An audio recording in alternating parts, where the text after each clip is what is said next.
জামাত ইসলামের শীর্ষ নেতা মতিউর রহমান নিজামী, আলী আহসান, মোহাম্মদ মুজাহিদ, আব্দুল কাদের মোল্লা, মোহাম্মদ কামরুজ্জামান, মীর কাশেম আলী এবং দেলোয়ার হোসেন সাইদি। আন্তর্জাতিক অপরাধ ট্রাইব্যুনালের রায়ে তারা 1971-এর মুক্তিযুদ্ধ চলাকালে হত্যা, ধর্ষণ, অগ্নিসংযোগ, গণহত্যার মতো সুনির্দিষ্ট মানবতা বিরোধী অপরাধে দোষী সাব্যস্ত হয়েছিলেন। অনেকে কইতে পারেন শেখ হাসিনার আমলে ট্রাইব্যুনালের বিচার ত্রুটিপূর্ণ ছিল, সেই ত্রুটি নিয়ে বিতর্ক থাকতেই পারে, কিন্তু আন্তর্জাতিক গণমাধ্যম সহ দেশীয় গণমাধ্যম, এমনকি জামায়াত ইসলামের গণমাধ্যম দৈনিক সংগ্রামেও যেই প্রতিবেদনগুলা হয়েছিল আল বদর, আল শামস নেতাগনিয়া, সেইগুলো তো প্রমাণ করে যে পাকিস্তানি বাহিনীর এই দেশীয় সহযোগী দোসর হিসেবে তারা গণহত্যায় অনেকে যুক্ত আছিলেন, অনেকে গণহত্যার সমর্থক আছিলেন। সবচেয়ে বড় প্রহসনের বিষয় কি জানেন? সবচেয়ে বড় প্রহসনের বিষয় হইল একই শোক প্রস্তাবে জুলাই গণ অভ্যুত্থানে পুলিশের গুলিতে শহীদ আবু সাইদ, মীর মাহফুজুর রহমান মুগ্ধকে নামও রাখা হয়েছে। অর্থাৎ এক কাতারে দাঁড় করানো হয়েছে জুলাইয়ের শহীদ আর 71-এর দণ্ডিত খুনিগণ। শুরুতে আসেন কল্পনার জগৎ থেকে একটু ঘুমাই আসে। ধরেন 2024 সালের জুলাই আগস্ট মাসে ছাত্র জনতার উপর নির্মম গণহত্যার দায়ে আন্তর্জাতিক অপরাধ ট্রাইব্যুনালে আওয়ামী লীগের শীর্ষ নেতাকে বিচার হইল। রায় তাকে ফাঁসি বা যাবজ্জীবন কারাদণ্ড হইল। এরপর কাইটা গেল 20 বছর। ক্ষমতার পালা বদলে কোনো একভাবে আওয়ামী লীগ বা তাগো সমমনারা পুনরায় রাষ্ট্র ক্ষমতায় ফিরাইল এবং প্রথম সংসদ অধিবেশনেই 2024 সালের জুলাই গণহত্যার দায়ে দণ্ডিত এবং মৃত সেই খুনি নেতাগো নামে সংসদে আনুষ্ঠানিকভাবে শোক প্রস্তাব আনল। শহীদ ছাত্র জনতার নামের পাশেই খুনিগো আত্মার মাগফিরাত কামনা করা হলো। একজন সাধারণ নাগরিক হিসেবে এই দৃশ্যটা কল্পনা করলে আপনার বা আমার কি অনুভূতি হইতে পারে ভাবেন তো একবার। ক্ষোভ, ঘৃণা নাকি চরম অসহায়ত্ব? নিশ্চিত কইরাই মনে হইব যেই রক্তের উপরে দাঁড়ায় আমরা নতুন বাংলাদেশের স্বপ্ন দেখছিলাম তার লগে এর থেকে বড় বেঈমানি আর হইতে পারে না। কিন্তু বাস্তবতা হইল এইটা কেবল আর কল্পনার স্তর আটকায় নাই।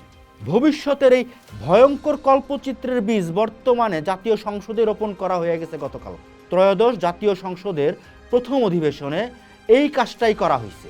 1971 সালের মহান মুক্তিযুদ্ধের সময় সংগঠিত গণহত্যার দায়ে দণ্ডিত আসামিগো ক্ষেত্রে ত্রয়োদশ জাতীয় সংসদের প্রথম অধিবেশনে স্পিকার হাফিজউদ্দিন আহমেদের সভাপতিত্বে একটা শোক প্রস্তাব গৃহীত হয়েছে। বিরোধী দলীয় উপনেতা সৈয়দ আবদুল্লাহ মোহাম্মদ তাহের, চিফ হুইপ নুরুল ইসলাম এবং অন্যান্য প্রস্তাবের ভিত্তিতে এই শোক প্রস্তাবে অন্তর্ভুক্ত করা হয় 1971 সালের মানবতা বিরোধী অপরাধে ফাঁসির দণ্ডপ্রাপ্ত আমৃত্যু কারাদণ্ডে দণ্ডিত আসামিগণ নাম। এই তালিকায় আছিলেন জামাত ইসলামের শীর্ষ নেতা মতিউর রহমান নিজামী, আলী আহসান, মোহাম্মদ মুজাহিদ, আব্দুল কাদের মোল্লা, মোহাম্মদ কামরুজ্জামান, মীর কাশেম আলী এবং দেলোয়ার হোসেন সাইদি। আন্তর্জাতিক অপরাধ ট্রাইব্যুনালের রায়ে তারা 1971-এর মুক্তিযুদ্ধ চলাকালে হত্যা, ধর্ষণ, অগ্নিসংযোগ, গণহত্যার মতো সুনির্দিষ্ট মানবতা বিরোধী অপরাধে দোষী সাব্যস্ত হয়েছিলেন। অনেকে কইতে পারেন শেখ হাসিনার আমলে ট্রাইব্যুনালের বিচার ত্রুটিপূর্ণ ছিল, সেই ত্রুটি নিয়ে বিতর্ক থাকতেই পারে, কিন্তু আন্তর্জাতিক গণমাধ্যম সহ দেশীয় গণমাধ্যম, এমনকি জামায়াত ইসলামের গণমাধ্যম দৈনিক সংগ্রামেও যেই প্রতিবেদনগুলা হয়েছিল আল বদর, আল শামস নেতাগনিয়া, সেইগুলো তো প্রমাণ করে যে পাকিস্তানি বাহিনীর এই দেশীয় সহযোগী দোসর হিসেবে তারা গণহত্যায় অনেকে যুক্ত আছিলেন, অনেকে গণহত্যার সমর্থক আছিলেন। সবচেয়ে বড় প্রহসনের বিষয় কি জানেন?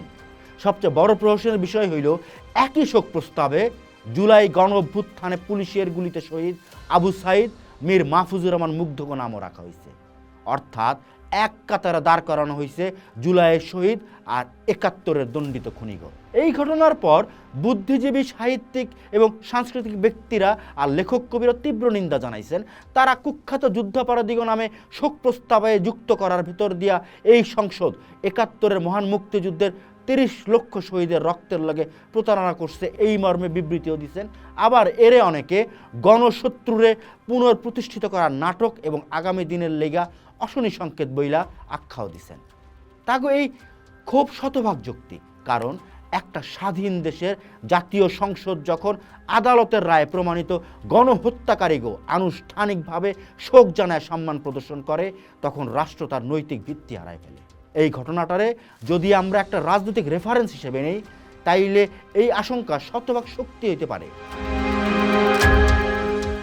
আইস যদি 1971 সালে 30 লাখ মানুষের রক্তের লগে বেইমানি কইরা দণ্ডিত আসামিগো সংসদে শোক প্রস্তাবের মাধ্যমে সম্মান জানানো যায়, তাইলে 2008 থেকে 2024 সাল পর্যন্ত আওয়ামী লীগের গুম খুন এবং 2024 সালের জুলাই গণহত্যার লগে জড়িত লইগাও একদিন শোক প্রস্তাব আসতে পারে।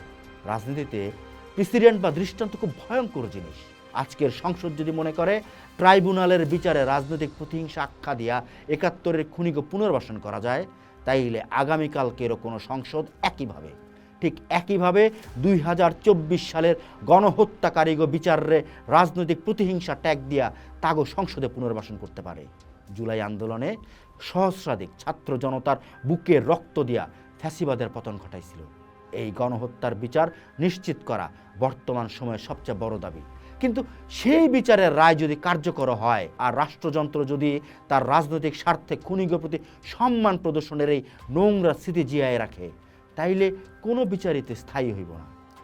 যে কোনো গণহত্যার বিচার তার ঐতিহাসিক স্বীকৃতি একটা মীমাংসিত বিষয়। 71-এর গণহত্যা, 2024 সালের জুলাই গণহত্যা, দুইটাই বাঙালি জাতির ইতিহাসে রক্তাক্ত অধ্যায়।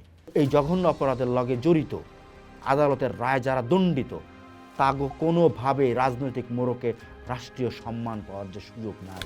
ত্রয়োদশ সংসদের এই শোক প্রস্তাব কেবল 1971 সালের শহীদের সাথেই প্রতারণা করে নাই, বরং এইটা 2024 সালের জুলাই বিপ্লবের শহীদগুলোকেও এক আগাম বেইমানির দলিল হয়ে কি থাকলো না? ভাবা প্র্যাকটিস করেন। ভাবলে অনেক সমস্যার সমাধান হয়ে যায়। পোস্ট দেখুন, ভাবুন, করুন, থাকুন পোস্টের সাথে।